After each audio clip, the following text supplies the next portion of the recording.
Have you ever wondered where religion comes from? Pick up any modern book on the subject, and you'll likely read the same story. Early humans were terrified. They feared thunder, lightning, storms, anything they couldn't understand or control. So, what did they do? They bowed down, they pleaded, they worshipped. The smartest among them figured out rituals they thought would please these powerful, unseen spirits. And just like that, religion was born from fear.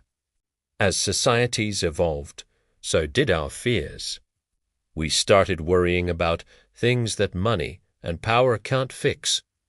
The inevitability of getting old, getting sick, and eventually dying. The mental anguish caused by our own desires, anger, and confusion. No matter how rich or powerful you are, you can't escape these struggles. This deeper, more personal fear is where Buddhism begins. The Buddha was the person who found a complete, practical method to overcome these very fears.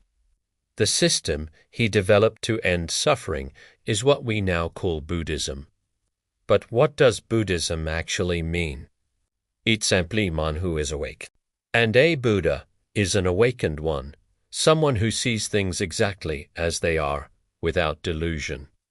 When you see reality clearly, you can interact with the world correctly and skillfully. So, you see, Buddhism isn't about blind faith. It's a teaching that relies on intelligence and correct understanding to dismantle suffering at its very root. This is a key point. Performing rituals, making offerings, or begging sacred beings for help. That's not Buddhism. The Buddha actually found those practices to be unreliable, even laughable, as a true source of refuge. He completely rejected them. There's a powerful saying in Buddhism that captures this spirit perfectly: knowledge, skill, and the ability to achieve your goals. These are the true good omens. The stars in the sky can't do anything for you. Opportunities will just pass by the fool who sits around calculating star charts. Think about that. It puts the power and responsibility right back in your hands. Here's another one to consider. If bathing in the sacred waters of the Ganges could really wash away all your sins and suffering, then wouldn't all the turtles, crabs, and fish living in that river be the purest beings on earth? It's a bit cheeky, but it makes you think, doesn't it?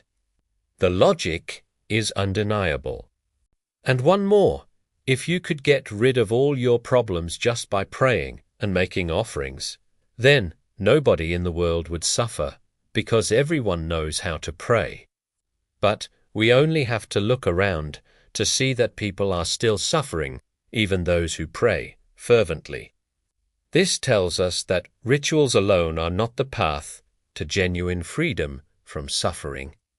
The Buddhist approach is to investigate for yourself. You need to look closely, with a clear mind, to understand what's what, and then act based on that direct understanding. There's no room for guesswork or just doing things in case they work. You act based on what you see with your own wisdom. You don't have to blindly believe anyone. Even when a teacher tells you something, you aren't expected to accept it without question. The instruction is to listen, consider it carefully, and test it against your own experience until you see for yourself that it's true and possible. Only then should you truly believe it and put in the effort to achieve the results for yourself. It's a path of personal discovery, not blind obedience. Thank you so much for watching and exploring these ideas with me. If this resonated with you, please give this video a thumbs up and consider subscribing for more content that challenges you to think differently. See you in the next one.